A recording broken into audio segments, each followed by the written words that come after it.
오늘도 NMP6 뉴스를 시청해 주셔서 감사합니다. 좋아요, 구독, 알람 설정 부탁드리겠습니다.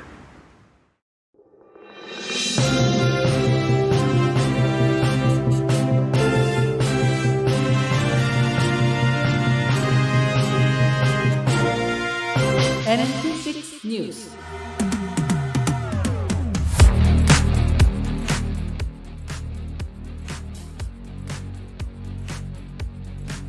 조 만친 상원의원이 2024년 대선에서 조 바이든의 민주당 표를 빼앗을 수 있는 제3당 도전에 나설 수 있다는 추측이 제기됐다고 저스트뉴스가 어제 보도했습니다.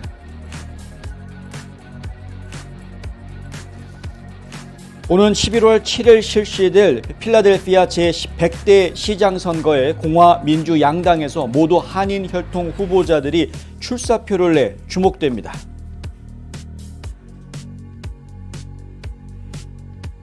론 드산티스 플로리다 주지사는 주 정치행동위원회에서 보고된 1억 1천만 달러 중 8천만 달러를 가지고 있는데 이는 그가 여론조사에서 도널드 트럼프 전 대통령을 뒤쫓는 형편이라 하더라도 모금 면에서는 리더라는 것을 증명하고 있다고 뉴스맥스가 보도했습니다.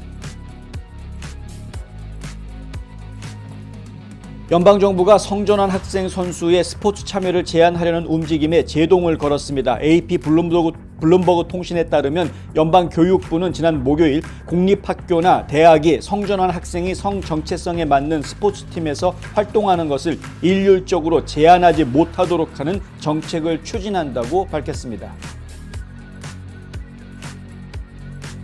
미국의 고용시장의 열기가 다소 진정될 조짐을 보이고 있습니다. 연방노동부는 3월 비농업 일자리가 23만 6천 개 증가했다고 금요일 발표했습니다.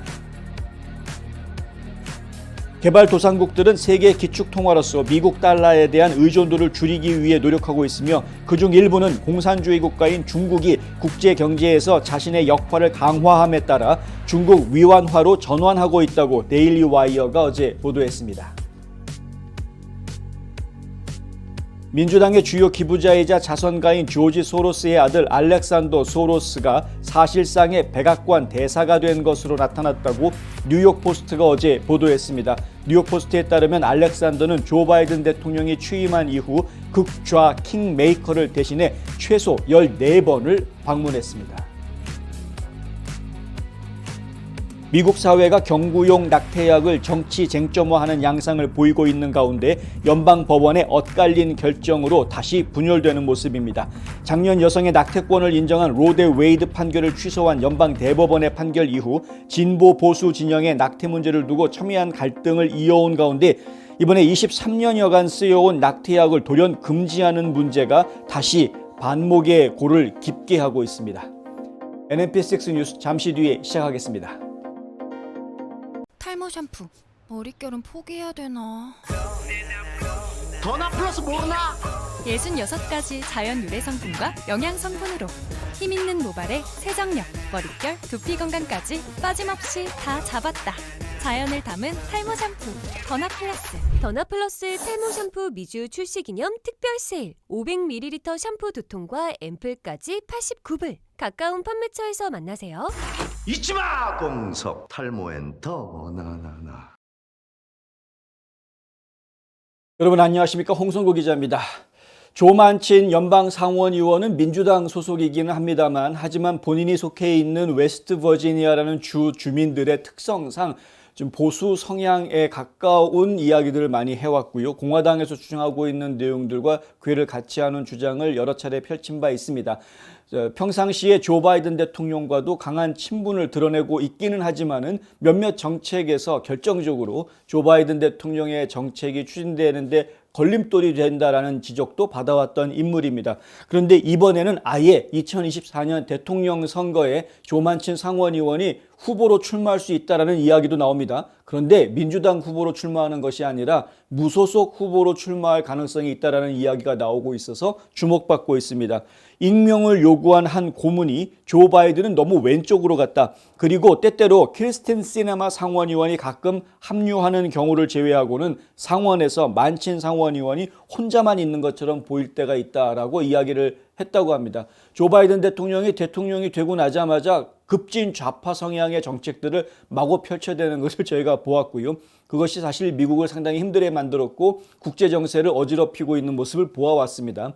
그것에 대해서 민주당 내에서도 반기를 들고 있는 의원들이 여러 명 있는데 사실은 이 조만친 의원이라든가 애리조나주의 크리스텐 시네마 의원 같은 경우에는 민주당 소속 당적을 아예 버려버렸죠. 이번에 좀 무소속으로 당적을 바꿨습니다. 그런 상황에서 이 조만친 상원 의원이 지금 민주당 내에서 외톨이처럼 보인다라는 이야기가 나오고 있는데 혼자가 아니다라는 이야기도 있습니다. 이 고문은 이렇게 이야기합니다. 실제로는 그와 같은 생각을 가진 민주당 의원이 5명에서 7명 더 있다. 그는 단지 자신의 신념에 따라서 결정을 내릴 용기를 가지고 있다라고 이야기하는데요. 예전에도 한번 전해드린 적이 있습니다만은 민주당 내에서는 민주당의 당론을 따르지 않고 당론에 반대해서 자신의 개인의 양심에 따라 어떠한 판단을 하고 행동을 하는 정치인들을 그냥 두지 않습니다. 불충한 민주당이라는 이 블랙리스트를 만들고요. 그리고 당원들뿐만이 아니라 이 좌파 진영에 있는 민간 단체들까지도 그러한 불충한 민주당 의원들에 대해서 공격하고 있는 이런 모습들을 저희가 보고 있는 것이죠. 이게 조만친 의원 같은 경우에는 과거에도 시위대들한테 굉장히 괴롭힘을 당하는 그런 모습을 제가 여러 차례 본 적이 있습니다. 이런 것들은 민주당이 얼마나 정치적으로 편협화되어져 있는지, 그리고 당론에 따르지 않는 정치인들을 양심에 따라서 본인의 생각대로 의정 활동을 하지 못하게 가로막고 오히려 당론에 굴복시키려고 하는 모습을 계속 보여왔다라는 지적을 피할 수가 없는 상황인데요. 그나마 조만친 의원은 용기가 있을 뿐이고, 용기는 없으나 그래서 당론을 따르고는 있지만은, 하지만 조만친과 비슷한 생각을 가지고 있는 상원 의원이 5에서 7명 정도 더 있다라는 이야기를 지금 하고 있는 겁니다. 만친과 함께 시간을 보냈던 많은 보수주의자들은 만친이 공화당으로 당적을 옮기길 바라고 있는 그런 상태라고 합니다. 익명의 이 고문은 만친이 말을 하지는 않았지만 다른 사람들은 미치 매코넬이 공화당 지도자가 아니었다면 그가 당적을 바꿨을 수도 있다. 이제 이런 이야기를 하고 있고요. 무소속 출마가 그래서 차선책으로 이야기가 되고 있다. 만친 입장에서는 공화당으로 당적을 바꾸는 것도 본인에게 나쁘지 않다라고 생각을 하고는 있는데, 문제는 지금 공화당의 상원에서 지금 대표를 맡고 있는 사람이 미치 매코넬이라는데 문제가 있는 겁니다. 그러니까 미치 매코넬은 진짜 보수주의자다라고 이야기하기가 어려운 거죠. 그러니까 정치꾼이기 때문에, 저희가 늘 이야기하는 워싱턴 스왑프에 깊숙이 빠져 있는 정치꾼이기 때문에 진짜 보수주의 정치가라고 이야기할 수 있는 상황이 아니다 보니까 그런 사람 밑에 들어가가지고 또 민주당에서도 싫은 소리 들으면서 옳은 얘기하려고 힘들었는데 공화당에 들어가서도 그런 이상한 싫은 소리 듣기 싫다 뭐 이런 입장인 건 저희가 인지상정 이해할 수 있는 그런 부분인 것 같습니다. 폴리티코는 만치는 연말까지 아무것도 결정하지 않을 것이다 라고 이야기합니다. 왜냐하면 무소속으로 대선에 출마하는 결정을 하는 것이 그렇게 미리미리 서둘러서 결정하고 발표할 일이 아니기 때문에 그런 것이고요. 하지만은 제3자 티켓을 통한 대선 출마도 배제하지 않은 것으로 보인다라고 폴리티코에서도 보도합니다. 그러니까 지금 만친의 대선 출마설이라는 게 여러 보도 매체를 통해서 이야기가 지금 되고 있는 것들을 저희가 볼 수 있습니다. MBC 방송에서도 이야기가 나옵니다. 지금 보시는 이 화면이 MBC 방송에서 Meet the Press라는 프로그램에 만친 의원이 출연해가지고 이 토드라는 진행자와 함께 대화하는 모습인데요. 토드가 이 대화에서 이렇게 이야기합니다. 지금 만친 의원이 이야기하는 걸 들어보면 마치 대선 후보가 말하는 것처럼 들린다. 워싱턴 포스트와 한 인터뷰에서 충분한 미국인이 선택지가 있다고 믿고 그 선택지가 극좌와 극우의 위협이 된다면 민주주의의 가장 큰 공헌이 될 것이라고 믿는다라고 했는데, 노라벨 티켓, 그러니까 결국은 뭐냐면 무소속으로 출마할, 공화당도 아니고 민주당도 아닌 그런 그래서 대선에 참여할 그런 의향이 있느냐라고 이제 묻게 됩니다. 만치는 이렇게 이야기합니다. 내가 무엇을 할 것인지, 나의 정치적 야망이 무엇인지 묻는다면 그것은 분열된 국가가 아니라 함께 일하는 미국을 만드는 것이다. 극좌, 극우 이것이 지금 사회를 병들게 하고 있기 때문에 결국은 이것도 그렇게 이야기하는 것이 아니라 정치인들이 서로 간에 입장 차이는 가질 수 있지만은 그 서로 다른 견해를 가지고 함께 일할 수 있는 그리고 미국을 만드는 그러한 것이 본인의 야망이다. 이제 이렇게 이야기를 하고 있는 것이죠. 내가 할 수 있는 모든 일을 할 것이며 그 중간에서 기본적으로 양측에 설득하고 잠시만 기다려달라고 말할 수 있는 목소리를 낼 것이다 라고 만친 의원은 이야기했습니다. 문제를 해결할 방법을 찾아야 된다라는 이야기도 했고요. 극우와 극좌에서 문제를 해결할 수 없기 때문에 사람들에게 어느 한쪽을 선택하게 해서도 안 된다라는 거죠. 둘 다 우리가 해야 할 일을 제대로 하지 못하고 있다. 양쪽 다 극좌나 극우나. 한쪽이 다른 쪽만큼 나쁘지 않으니 어느 쪽을 선택하게 된다. 나는 우리가 그보다 더 잘할 수 있다고 생각한다. 그러니까 사람들의 선택이 무엇이 좋아서 선택하는 게 아니라 덜 나쁘니까 최선을 선택하는 게 아니라 차선을 선택하는 이러한 사회가 되어져 가고 있다는 거죠. 양극화된 사회에서는. 근데 우리는 그거보다 더 나은 일을 할 수 있다는 것이 만친 의원의 이야기입니다. 우리가 그 대화를 바꾸고 움직일 수 있다면 우리는 우리의 일을 한 것이다. 상당히 많은 생각을 하게 하는 이야기입니다. 만친 의원은 당적을 바꾸지 않을 것이다 라고 분명하게 이날 인터뷰에서 이야기했습니다. 당적을 바꾸지는 않겠지만 하지만 여전히 대통령 선거에 무소속으로 출마할 가능성이 있다라는 이야기는 아직까지는 유효해 보입니다. 시간이 더 있기 때문에요. 올해 안에만 결정을 내려도 충분한 시간을 가질 수 있기 때문에 그런 것이고요. 그래서 저희가 좀 더 지켜봐야 되겠습니다. 과연 민주당의 이 흐름이 어떻게 변하고 있는지. 중요한 거는 이러한 이야기들이 나올 수 있다는 것은 조 바이든이라는 카드가 지금 민주당 내에서 아주 신뢰받는 안전한 든든한 그런 카드가 아니다라는 것이 민주당 내의 여론으로 형성이 되고 있다는 점을 보여주고 있는 하나의 방증이다. 이렇게 이해할 수 있겠습니다. 필라델피아시는 올해죠. 올해 11월 7일 날 역사적인 시장 선거를 치르게 될 것 같습니다. 일단은 100대 시장을 뽑습니다. 지금 현재 99대 시장이 있는 것이고요. 그러니까 100대라는 어떤 숫자적인 상징성이 있기 때문에 굉장히 주목을 받을 수밖에 없는 상황이고요. 그런데 더욱더 지금 놀라운 것은 민주당에 출마하고 있는 여러 후보들 중에 이 한인 혈통의 후보자가 지금 두각을 나타내고 있다라는 부분이고요. 헬렌 김이라는 후보입니다. 그리고 공화당에서는 현재까지는 이 데이빗 오 단독 출마 상황입니다. 그러니까 지금 공화당 후보로 낙점이 될 가능성이 매우 높습니다. 이 두 의원 다 필라델피아 시 의원으로 활동을 했던 인물이고요. 데이빗 오 같은 경우에는 지금 필라델피아 시 의원으로 10년 넘게 시의정 활동을 해왔던 인물이고 그래서 아주 다방면의 그런 지지층을 형성하고 있는 상태입니다. 그리고 헬렌 김 후보 같은 경우에도 2015년 선거에서 승리를 했으니까요. 적지 않은 그런 시의정 활동 경력이 있는 상황이고요. 그리고 지난번 재선 선거에서 가장 1등으로 재선을 통과를 합니다. 그래서 결국은 이번에 시장 선거에서도 민주당 경선에서 가장 유력한 후보로 이야기가 되고 있습니다. 예비 선거, 그러니까 각 당의 대표를 뽑는 선거는 5월 달에 치러집니다. 얼마 안 남았죠. 얼마 안 남았는데 지금 언론에서는 계속해서 헬렌 김을 좀 주목을 하고 있는 상황이고요. 여론조사 결과를 보면은 헬렌 김이 2등, 3등을 왔다 갔다 하는 그러한 상태인 것을 저희가 확인할 수 있습니다만은 하지만 어쨌든 지금 상당히 두각을 나타내고 있기 때문에 민주당 후보로 낙점이 된다고 하면 그럼 공화당 후보로 낙점이 되는 데이빗 오와 민주당의 헬렌 김이 서로 필라델피아 시장 자리를 놓고 경쟁하게 되는 한인들 간의 경쟁이 되는 이런 모습이 펼쳐질 가능성도 있다. 이렇게 되면은 누가 되든 간에 어쨌든 제 100대 필라델피아 시장은 한인 혈통이 차지하게 되는 것이 되는데 미국에서 한인 역사상 이런 일이 상당히 드물기 때문에 흥미로운 일이어서 지금 전해드립니다. 오 후보에 대해서도 지금 이제 후원회가 만들어져 있고요. 그리고 김 후보에 대해서도 후원회가 만들어져 있습니다. 김 후보가 좀 더 먼저 스타트했습니다. 그리고 며칠 상관으로 이제 오 후보도 후원회가 만들어지고 발표를 하는 그런 상황이었었고요. 어제 이제 후원회 밤이 오 후보 같은 경우에는 어제 후원회 밤이 있었다라고 들었는데 결과가 어떻게 나왔는지는 잘 모르겠습니다. 물론 이제 필라델피아의 한인 수가 시 중심에 몰려져 있지 않기 때문에 실제로 투표권으로 이야기하면 유권자 수로는 한인들의 유권자 수는 좀 영향을 줄 수 있는 그런 숫자는 아닌 것은 분명합니다. 하지만 선거라는 것이 유권자들도 물론 중요하지만 이 또 선거 자금도 굉장히 중요한 것이기 때문에 얼마만큼의 선거 자금을 모으는가 하는 것은 상당히 중요한 부분이고요.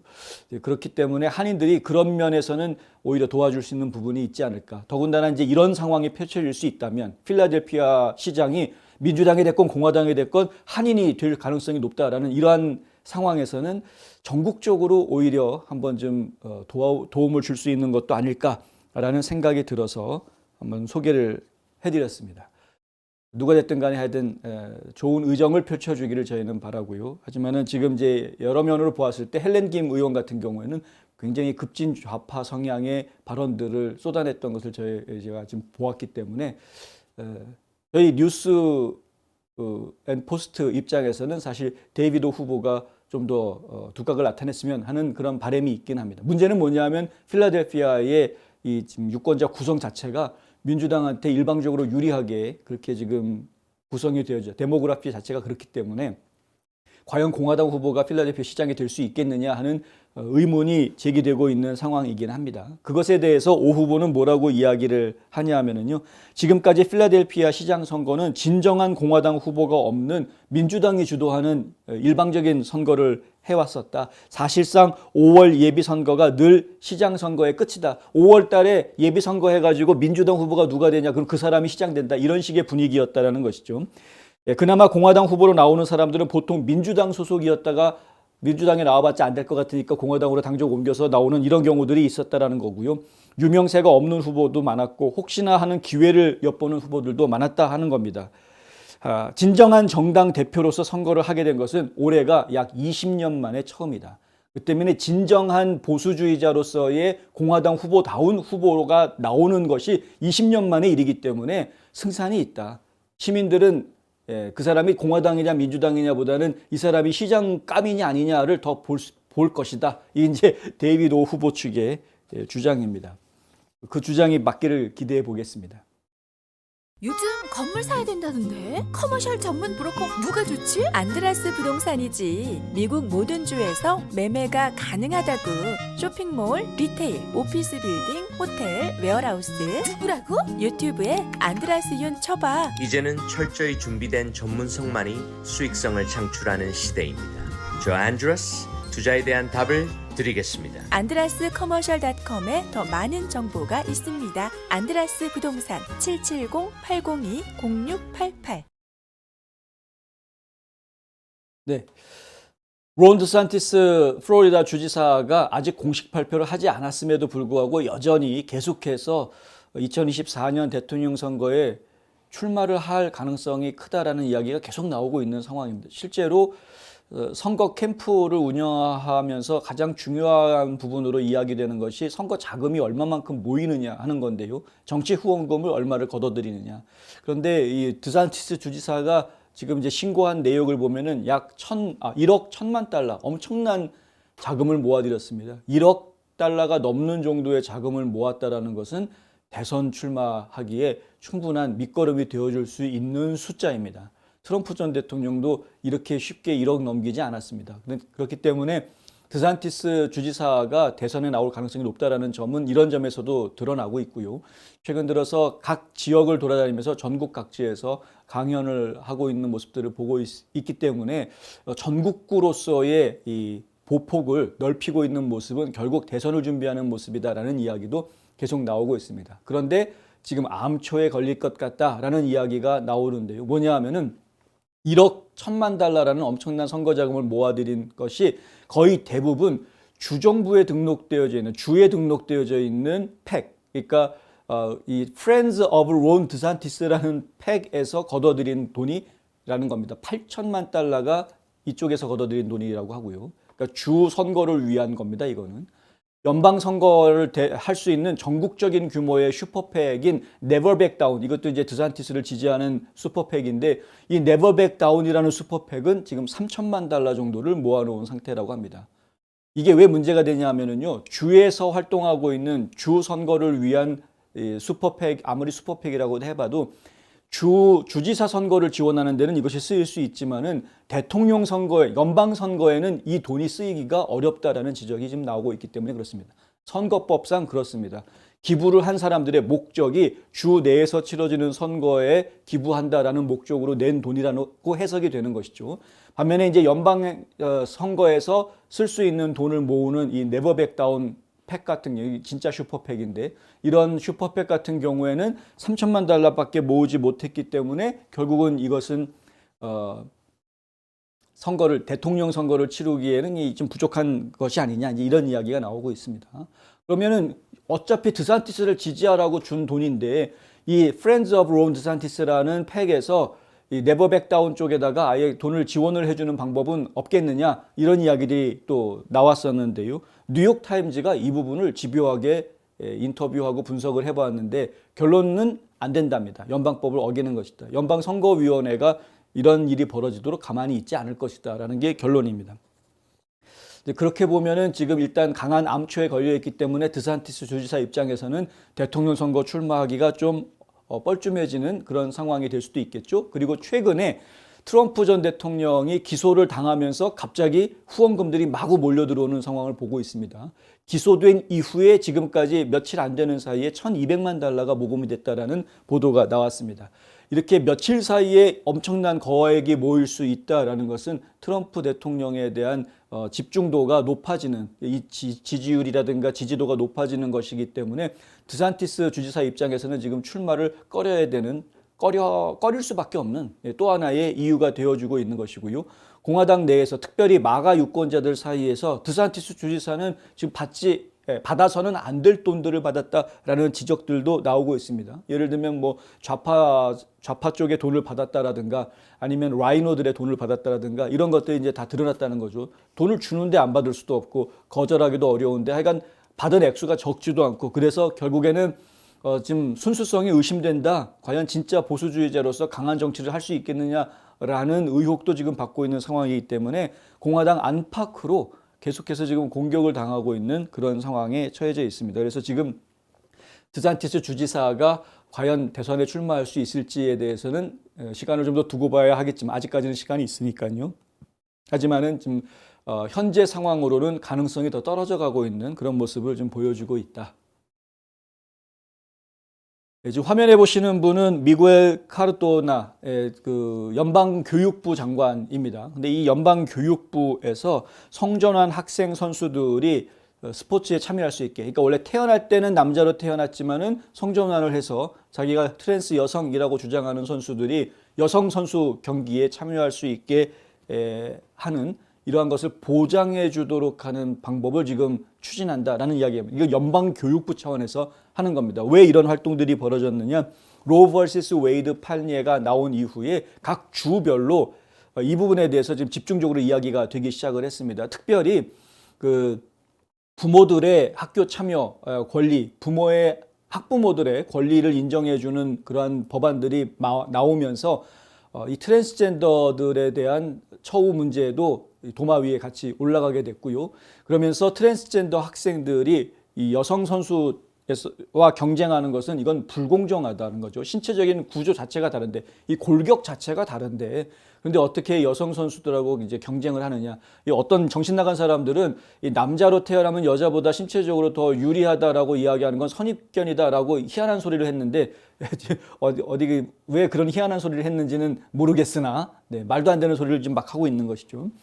이게 어쨌든 간에 지금 이제 체육계에서는 이것 상당히 심각한 이슈로 대두한 것은 분명합니다. 그래서 지금 각 주별로는 법을 만들기를 트랜스젠더 학생들은 안 된다. 본인이 태어날 때의 성을 기준으로 해서 스포츠 경기에 참여해야 한다라는 내용의 법안들이 여러 주에서 지금 통과가 되고 있는 상태입니다. 그렇다 보니까 반대로 또 트랜스젠더 학생들 입장에서는 이것은 차별이다.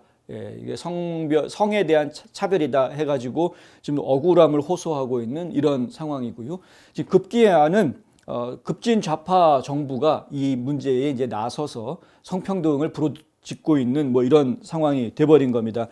미겔 카르도나 교육부 장관은 성명을 냈는데요. 미국에서 모든 학생은 운동 경기를 포함해 학교에서 참여하는 모든 경험을 차별 없이 할 수 있어야 한다. 스포츠팀에 속하는 것은 모든 연령대의 학생들에게 학교 경험의 중요한 부분을 차지하고 있다. 신체적, 정신적 건강에 대해서 모든 이점 외에도 팀에서 뛰는 것은 학생들에게 열심히 일하고 다른 사람들과 어울리고 자신을 믿고 평생 지속되는 건강한 습관을 기르는 방법을 가르치는 것이다. 오늘 제안된 규칙은 평등한 운동 기회에 대한 타이틀 9의 보호를 지원하기 위해 고안됐다. 우리는 제안된 규정에 대한 대중의 의견을 환영하고 장려하며 모든 학생을 효과적으로 보호하기 위해 계속해서 노력할 것이다. 오늘 제안된 규칙이라는 게 뭐냐면요. 지난 목요일에 6일입니다. 4월 6일 교육부에서 공시를 한 것이 있습니다. 뭐냐면 앞으로 타이틀 9이 제대로 적용되게 하기 위해서 각계각층의 의견을 수렴하겠다라고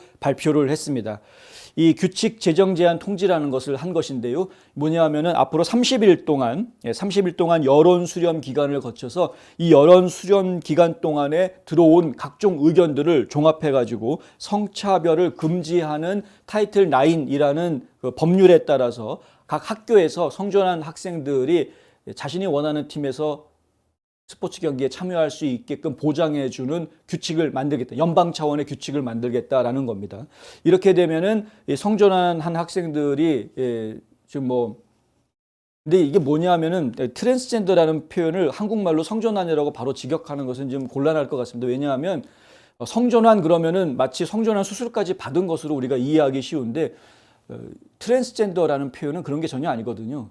겉모습은 그냥 남자인데 속으로 자기가 여성이라고 주장하는 겁니다.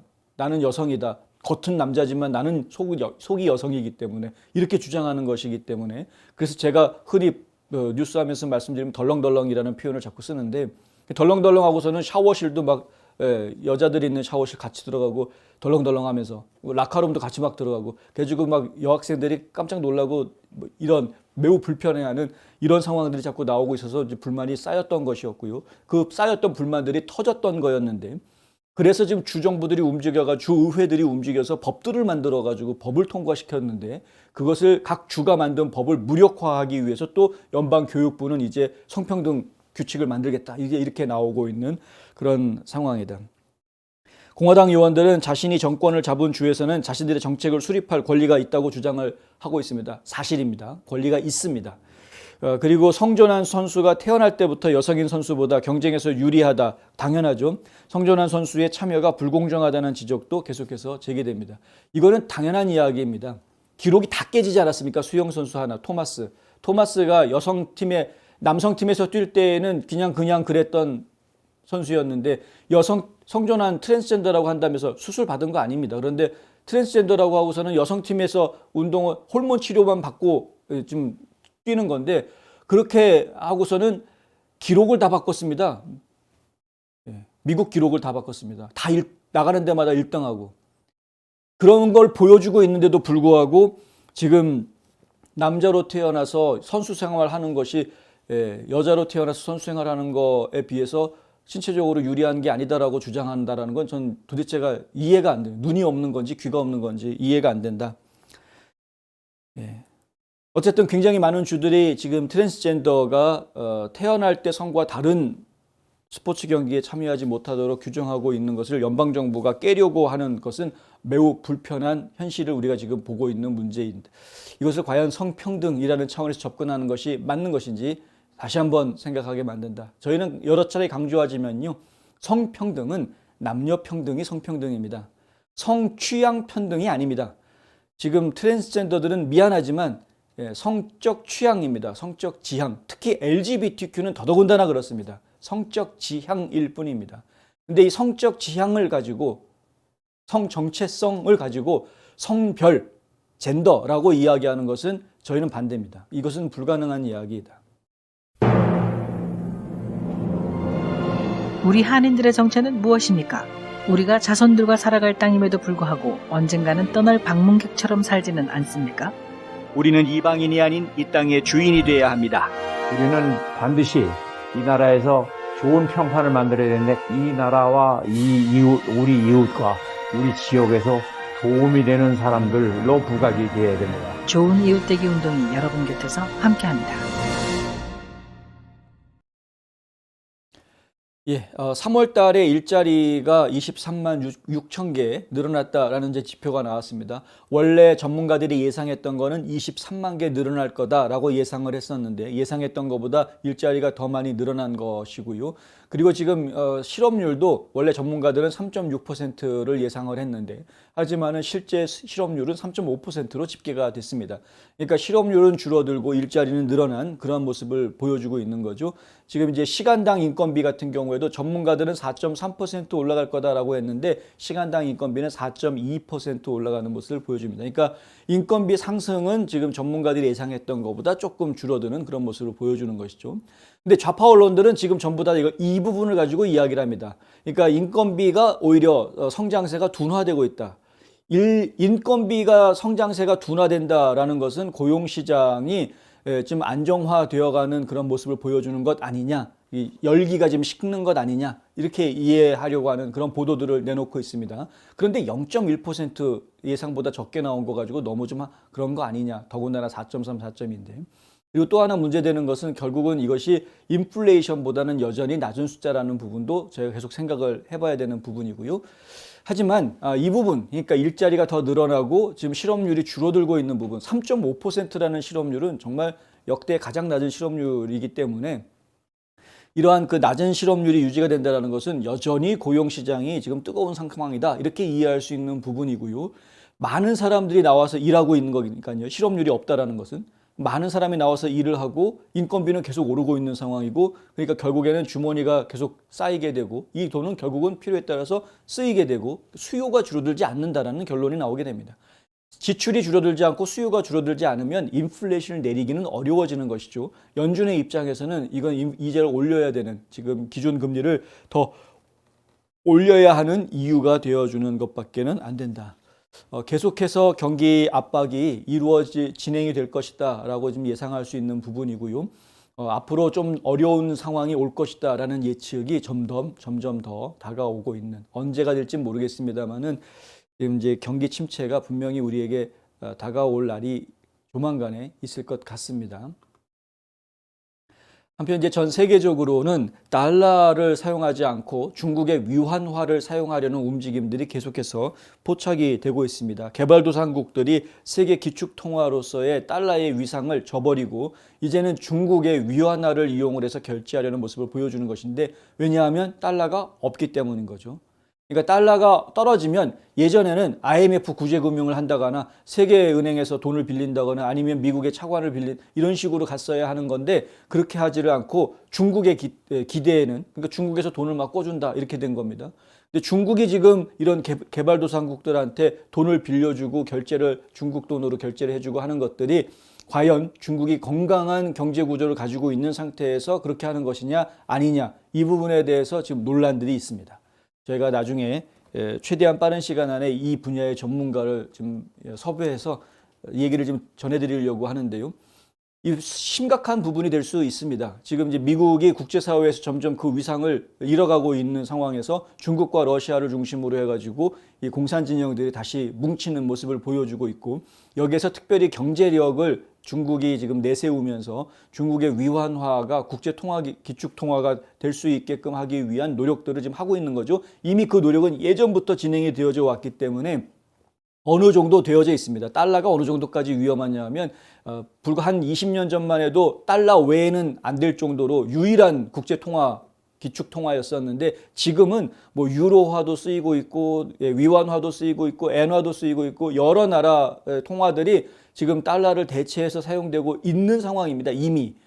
그런 상황에서 지금 중국 위안화가 훨씬 더 두각을 나타내기 시작하고 있는데 그 시점이 하필이면 우크라이나 전쟁과 맞물려져 있는 시점이고요. 개발도상국들이 팬데믹 기간 동안에 굉장히 어려웠던 상황에서 다시 경제를 일으켜야 되는 상황에서 돈이 필요하고 교육이 필요한 상황인데 그것에 달러가 부족하다 보니까 달러 대신 중국 위안화를 쓸 수 있게끔 해주는, 그래서 중국과의 거래가 계속 이루어지게 하는 이런 상황이 되는 겁니다. 왜냐하면 이제 중국에서 물건을 사오는 그러니까 개발도상국들, 또 중국에서 원료를 사오는 그런 개발도상국들 입장에서 이 거래가 달러로 이루어졌었는데 중국과 개발도상국 사이에 그런데 그거를 중국 돈으로 해줄게라고 이야기하면서 편의를 봐주는 것 이제 이것이 생기는 것이고요. 그러면 중국에 대한 의존도가 더 커질 수밖에 없겠죠. 말레이시아는 중국의 지원을 받아서 아시아 통화 기금을 설립을 제안했고 아랍에미리트와 인도는 특정 상품을 루피화로 거래하는 협정을 논의했고 사우디아라비아는 중국과의 관계를 강화하기 위해서 달러 이외의 통화 거래를 개방적이다라고 발표했습니다. 브라질과 아르헨티나도 달러에 대한 의존도를 낮추기 위해서 통화 연합 창설을 지금 논의하고 있는 그런 상태입니다. 뭐 이게 처음은 아닙니다. 예전에도 이런 움직임들이 있었는데 결국은 달러가 다시 기축 통화로 자리를 잡아서 지금 위상을 좀 가까스로 지켜오고 있는 그런 상황이었는데요. 또다시 이런 도전을 그것도 지금 상황이 심상치 않은 상황에서 이런 거대한 도전을 지금 받고 있습니다. 달러가 기축통화, 전 세계의 기축통화로 자리 잡는 데에는 결국은 세계대전에서의 승리라는 것이 바탕이 되어졌던 것이죠. 이제 강한 군사력 그리고 어떤 그 세계 지도국가로서의 위상 이런 것들이 뒷받침이 되어줬기 때문에 가능했던 거였는데 지금 현재 미국이 그런 부분들을 좀 잃어가고 있는 그나마 80년대에 소련이 붕괴하면서 결국 자유민주주의 진영이 우월했다라는 결론이 나오면서 이 달러의 위상이 확고하게 자리를 매김하는 것으로 제가 이해를 했었는데 지금은 세상이 완전히 바뀌어져 버리는 그런 모습을 보고 있다. 긴장해야 되는 상황인 겁니다. 미국인들은 달러의 기축통화 지위를 통해서 중국과 같은 무역 파트너들과 관계에 발생하는 영향력을 통해 이익을 얻기도 했었습니다. 그런데 이제는 그러한 부분들에 좀 문제가 생길 수 있는 것이죠. 그러니까 달러라는 것을 발행할 수 있는 힘을 가지고 있기 때문에 다른 나라들하고 싸움에서 은근히 뒤에 압박할 수 있는 요소가 있었던 것이었는데 근데 이제 그런 부분들이 많이 없어져 가고 있다. 군사력에서도 비슷해져 가고 이 통화 문제에서도 미국이 힘을 잃게 된다면 그러면 진짜 전 세계에 심각한 위기가 닥쳐올 것이다. 이데올로기적으로 굉장히 큰 위기가 닥쳐올 것으로 보입니다. 상당히 많은 분들이 더 기도해 주셔야 될 부분인 것 같습니다. 이거는 단순하게 경제를 살리자의 문제가 아니기 때문에 그렇습니다. 미국에서 달러의 위상이 전 국제시장에서 달러의 위상이 떨어지게 되면 결국 그것은 자유민주주의 진영의 추락과도 연결될 수 있는 심각한 문제가 될 수 있기 때문에 왜냐하면 공산국가들인 중국, 러시아에 대한 의존도가 높아지게 되면서 더 심각한 문제가 발생할 수 있기 때문에 정신 나간 마크롱 같은 경우에는 중국 가가지고 또 막 열심히 로비를 했죠. 중국에서 뭐 잔뜩 사준다고 하니까 해벌레 해가지고 지금 너무 근시안적인 시각을 가지고 그걸 정치적으로 이용을 해서 단기간 안에 국민들의 지지율을 좀 회복하고 정치적인 유리한 점을 확보하기 위해서 전 세계의 질서를 지금 훼손하고 있는 모습들을 저희가 보고 있는 시대입니다. 정말 정신 바짝 차려야 될 때이다. 화장품 백화점 미쓰이 화장품 인터넷 주문도 가능합니다. 고객의 꿈을 실현하는 은행 메트로시티은행. 한 곳에서 시작되는 안정된 미래 선의너 보험. 뉴스앤포스트에 광고하시고 경기 침체 극복하세요.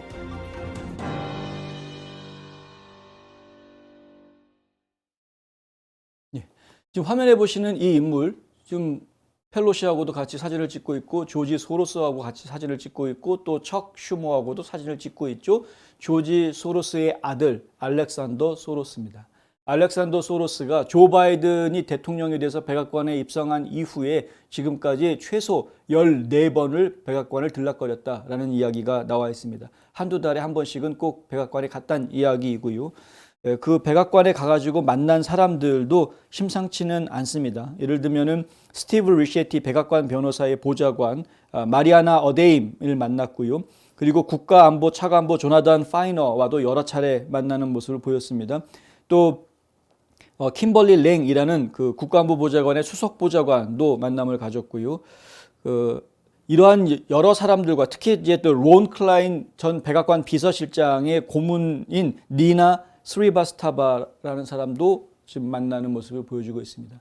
그러니까 지금 백악관에 그냥 들어갔다 나왔다 정도가 아니라 최고위직에 영향을 줄 수 있는 최측근 인사들을 만나고 왔다라는 것이고요. 그것은 결국 이 나라의 정책 입안에 뭔가 영향을 주었을 가능성이 상당히 큽니다. 영향을 주었던 아니면은 앞으로 정책 입안에 대한 신호를 미리 받았던 뭐든 간에 그러한 것이죠.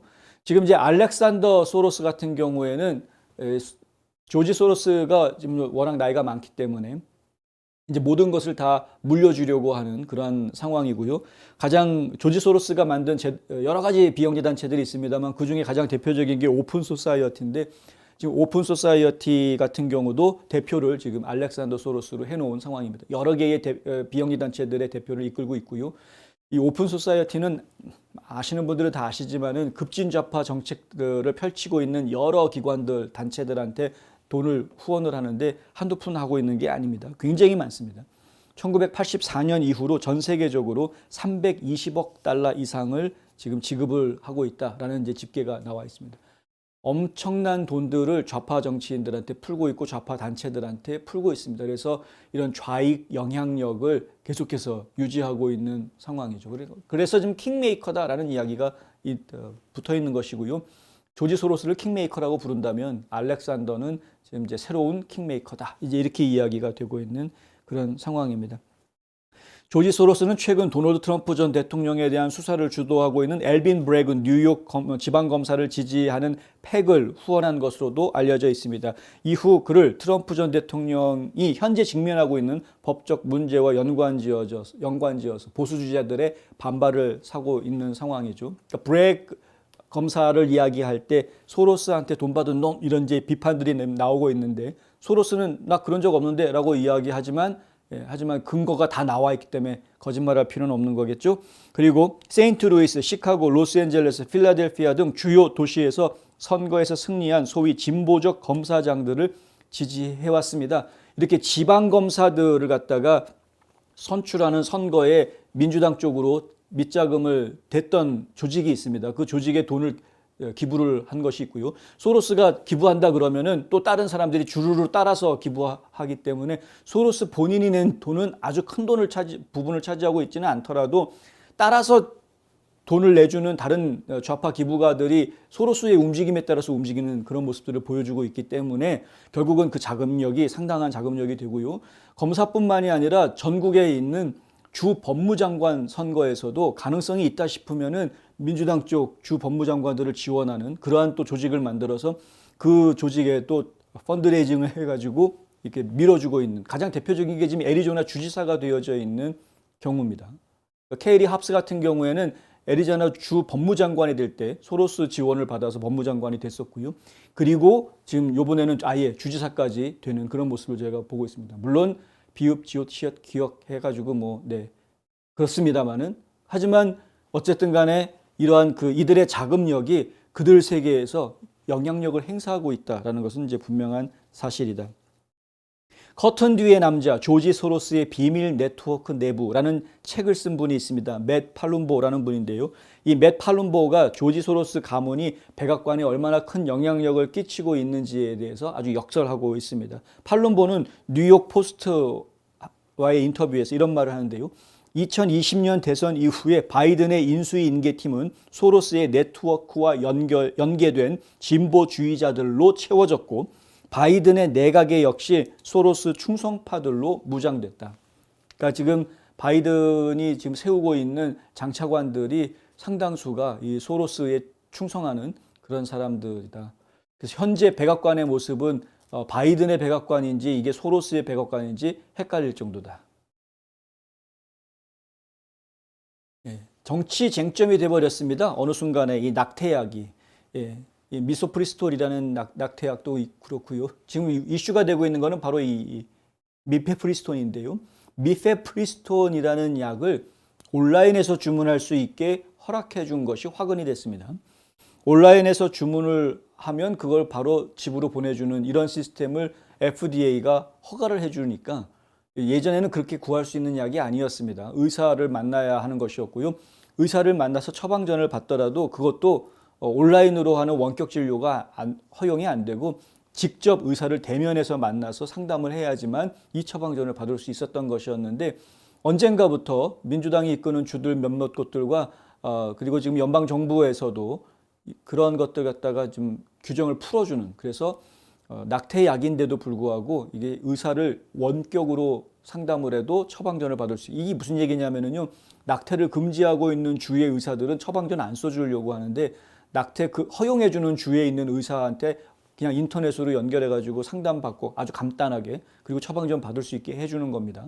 그리고 온라인으로 주문할 수 있게 허용을 해주어가지고 온라인으로 약을 주문하면 집에서 받을 수 있게. 그러니까 낙태를 금지하고 있는 주에서도 얼마든지 자발적으로 스스로 낙태를 할 수 있게끔 길을 열어주는 것이었습니다. 이러한 것들이 문제가 되면서 좀 더 강력하게 이 미페프리스톤 약 유통 자체를 금지시켜야 된다라는 주들이 나오게 됐습니다. 그렇게 해서 여러 주들이 합동으로 소송을 여기저기에서 지금 소송을 지금 걸어놓은 상태고요. 반대로 이러한 것들을 금지하고 있는 주에서는 이것은 허용해 줘야 된다라고 또 지난 20년 넘게 사용됐던 낙태약인데 왜 이것을 갖다가 갑자기 금지하느냐 해서 또 이거 허용해 달라라고 또 반발하는 그러한 소송도 진행이 되는 그런 상황입니다. 근데 이것이 소송이 어떠한 성향의 법관이 이 소송을 재판을 맡느냐에 따라서 판결이 약을 금지한다라는 판결이 나오기도 하고 약을 허용한다라는 판결이 나오기도 하고 뭐 이런 상황이 지금 돼버린 것이죠.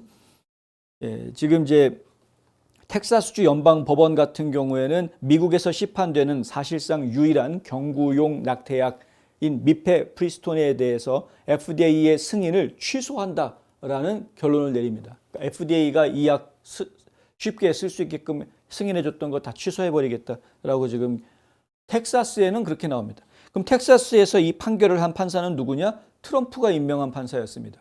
그러니까 보수 성향의 판사였기 때문에 이런 거 못 쓰게 하겠다. 이제 이렇게 결론을 내버린 것이죠. 하지만은 반대로 또 다른 지역에서는 또 허락이 떨어집니다. 워싱턴주의 연방법원에서는 텍사스주하고는 완전히 반대의 결론을 내는데요. 토머스 라이스 워싱턴주 연방법원 판사는 별도의 소송에 대한 재판에서 FDA는 미페프리스톤에 대한 사용 승인을 변경하지 말아야 된다라고 결론을 내립니다. 그러니까 허용하겠다 이렇게 나온 거죠. 그럼 그 워싱턴주의 연방법원에서는 왜 그 소송이 벌어졌느냐? 민주당 세가 강한 17개 주가 연합으로 소송을 내서 이러한 결과를 얻어냅니다. 그러니까 17개의 민주당 주에서는 미페프리스톤을 쓸 수 있게 지금 결론이 나온 것이고, 그리고 보수 성향이 강한 주들에서는 이게 지금 사용할 수 없게끔 또 명령이 지금 나와 있는 상황입니다. 결국은 그냥 이 상태로 끝나지 않겠죠. 서로 다른 연방 법원이 서로 다른 판결을 내면, 비슷한 내용을 가지고 다른 방향의 판결을 내게 되면 결국은 대법원으로 갈게 될 수밖에 없습니다. 연방 대법원까지 가는 동안 시간이 좀 걸리긴 하겠습니다만 어떤 결론이 나올지 저희가 좀 더 관심을 가지고 지켜봐야 할 것 같습니다. 미페프리스톤은 임신 첫 10주까지 사용할 수 있는 임신 중절 약물이라고 하고요. 이 약품은 FDA의 승인 이후에 병원, 통신 판매, 약국 이런 곳에서 처방전을 가져오면 판매를 하다가 규제 완화로 올해부터는 동네 약국 등 소매 업체에서도 지금 이제 판매가 되고 있는 그런 상황이라고 합니다. 근데 이렇게 되면은 처방전에 대한 확인 뭐부터 시작해가지고 여러 가지 절차들이 무시가 되는 경우도 발생할 수가 있고, 이게 이제 오용, 남용 이런 문제들이 발생할 수가 있기 때문에 결국은 여성 건강에 좋지 않다라는 지적들이 지금 계속 나오고 있는 상황이고요. 지금 로 vs 웨이드 판례를 뒤집어 놓은 연방 대법원 판결 이후에 이 낙태 문제는 정말 전국적으로 지금 소란스럽고 혼란한 그런 상황에 빠져 있는 것이 지금 현실이다. 지혜롭게 선택하시기를 바랍니다. 낙태를 해야 된다, 안 해야 된다라는 거를 고민하는 상황 자체를 만들지 않는 게 가장 좋겠죠. 그렇게 지혜롭게 사는 것이 가장 좋겠습니다만 어쩔 수 없는 상황이 발생을 했다고 하면 그러면은 좀 조기에 빠른 선택을 좀 해야 될 것이고, 합법적으로 할 수 있는 방법들이 충분히 있습니다. 아무리 낙태를 금지하고 있는 주라고 하더라도요, 합법적으로 할 수 있는 길들이 있기 때문에, 예외도 인정이 될 수도 있고 여러 가지 그 방법들이 있을 수가 있기 때문에 좀 지혜로운 행동들이 좀 필요한 것 같다.